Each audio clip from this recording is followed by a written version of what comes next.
Today we're training legs, and it's a modified version of the leg workout that I usually do, because as many of you may know, I've been dealing with my neck issues, extreme tension in the suboccipitals, which does prevent me from doing heavy rack pulls actually.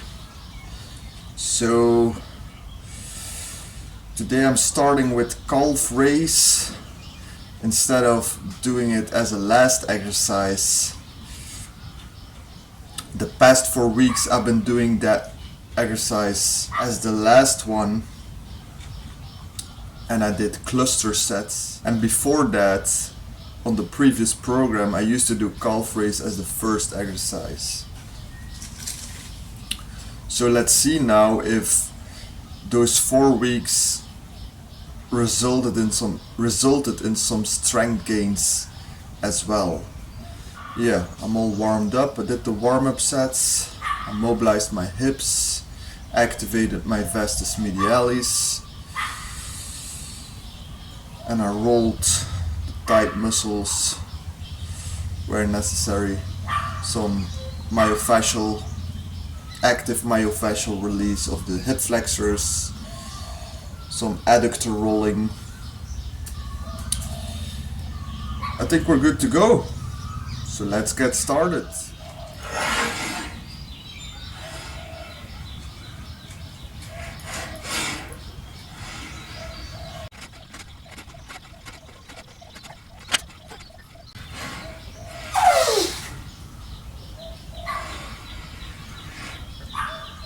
That was not bad. 12 reps with the same weight I ended with on the previous program for sets of 10 to 12.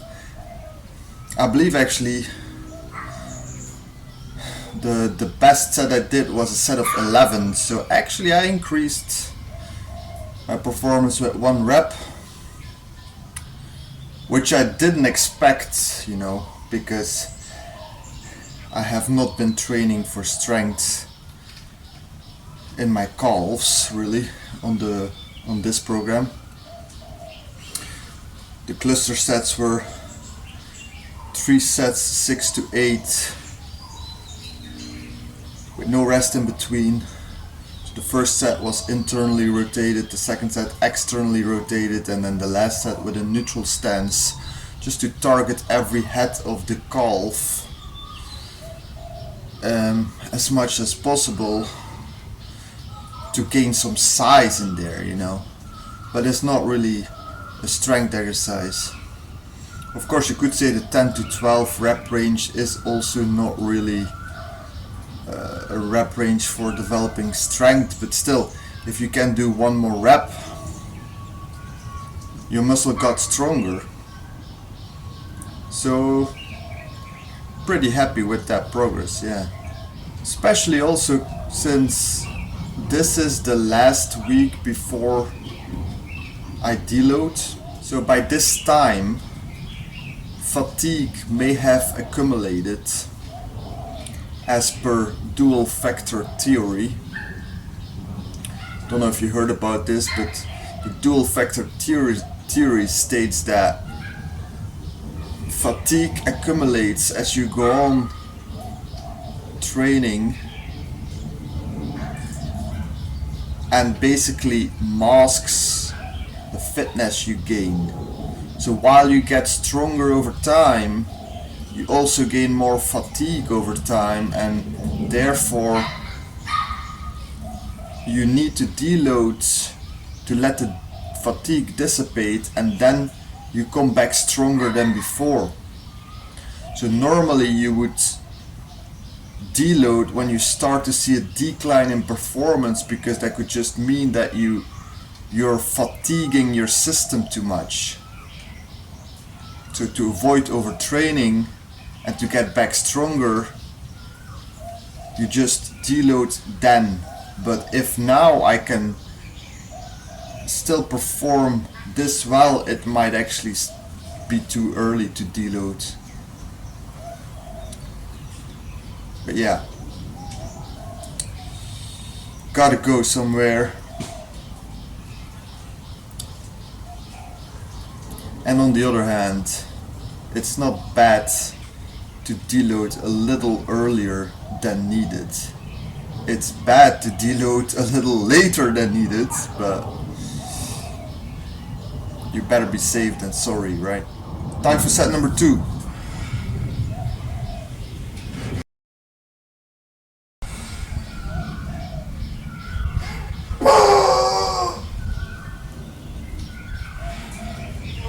Okay, I checked my notes, and the best thing I did was 3 sets of 11 with this weight on the bar.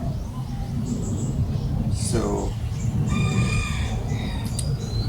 now I did 12 reps first, and the second set I did 11 reps, so it's a little bit better. Not much, but it's pretty good. And if you want to know what the pussy weight is that I put on the barbell, it's 42.5 kilogram. So plus the bar, that should be 62.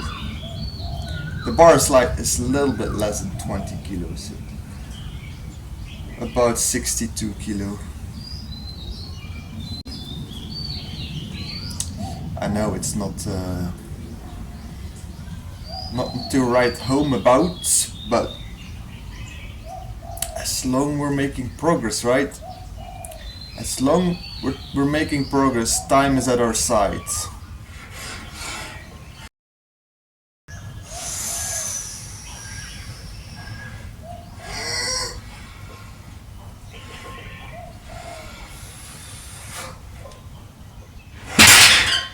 I don't know if that counts as 12 reps, but at least 11.5 for the last set. So that was good. Let's go inside to do split squats. I did a couple of filler sets and my knee feels all hunky-dory. So I'm going for the 22 kilogram dumbbells, work sets of 20 to 30 reps. Let's go. Big step. Slow eccentric. Push out on that heel. That's 1. 2. 3.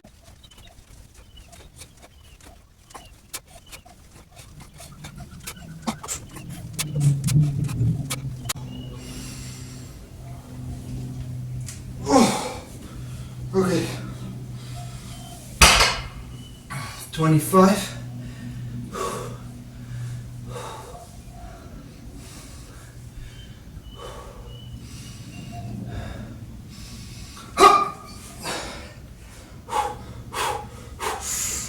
Big step. Up.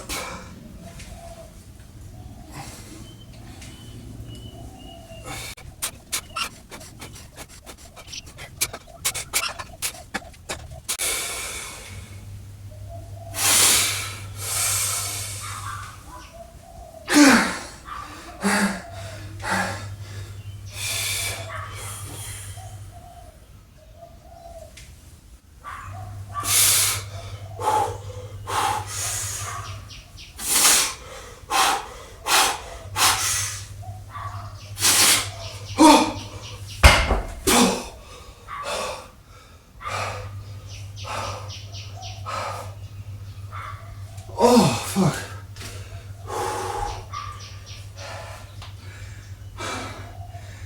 This is conditioning, man.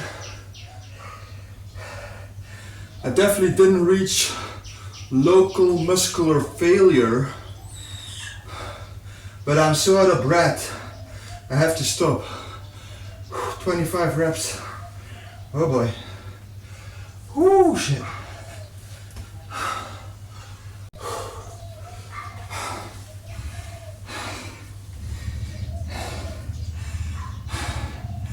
I probably should work more on my cardio.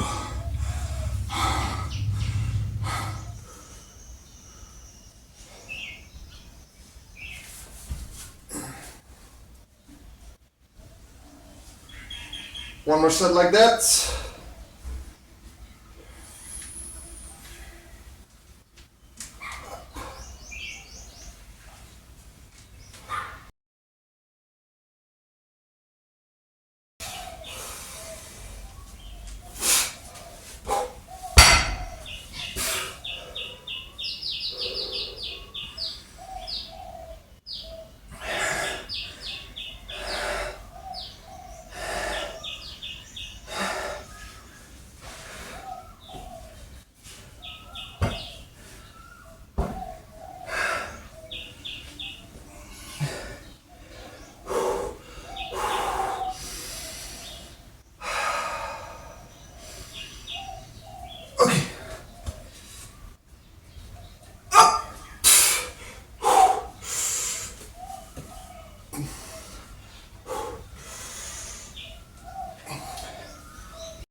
Oh boy.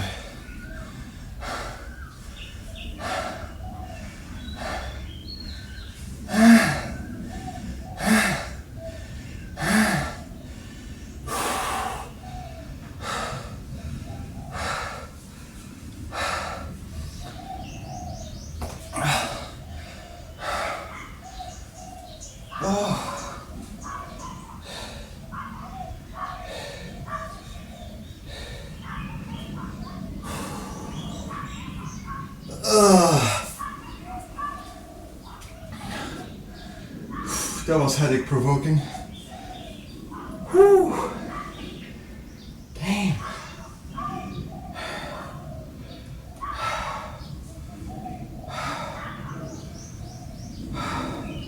The two final exercises will be Swiss hams curl supersetted with reverse Nordic curl. Swiss hams curl, I'm gonna do 2 sets. Reverse Nordic curl only 1, because that's enough to totally trash my quads anyway. Now, this exercise I haven't shown yet, but all you need is a Swiss ball and a mat. The bigger the Swiss ball, I find the easier it is. This one is a quite smaller one. It makes it a little harder. I also keep my hips straight like this at all times, so when I curl up, my hips move up as well. I contract my glutes at all times. But if you're not strong enough to do this, you can bend at the hips like this. So first you contract your glutes, make sure your hips are straight, but then you can just pull with the hamstrings only towards your glutes like that. That's quite easy on the hamstrings. But the way I do it is I lift my hips up together when I pull with the hamstrings. So I keep my glutes contracted at all times, like that. It's a lot harder on the hamstrings.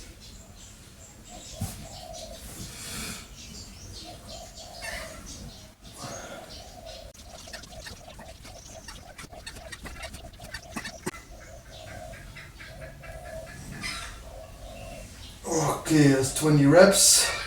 Quite a good exercise for core stability as well.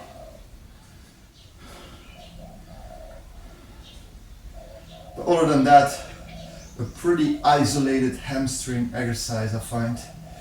It really, well, it's not an isolated exercise, of course. You cannot just isolate one muscle, but it really targets the hamstrings locally very well.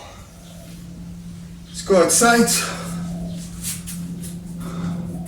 for reverse Nordics. Only eccentric, feet flat like that, to also hit the tibialis and make it a little bit harder on the quadriceps as well, because there's more stretch like that, more than if you would go on your toes, that is. So I might still go on my toes for the last couple of reps if needed, but we're aiming for 30 reps here. Okay, let's go.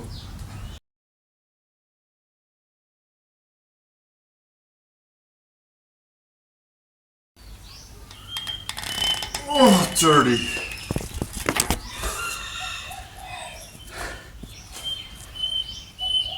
Last set.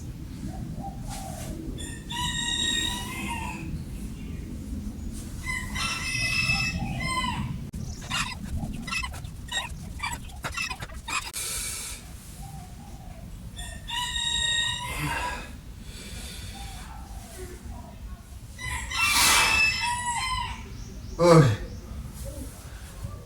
18 reps, that was enough for today. So I'll see you the day after tomorrow for back and shoulders.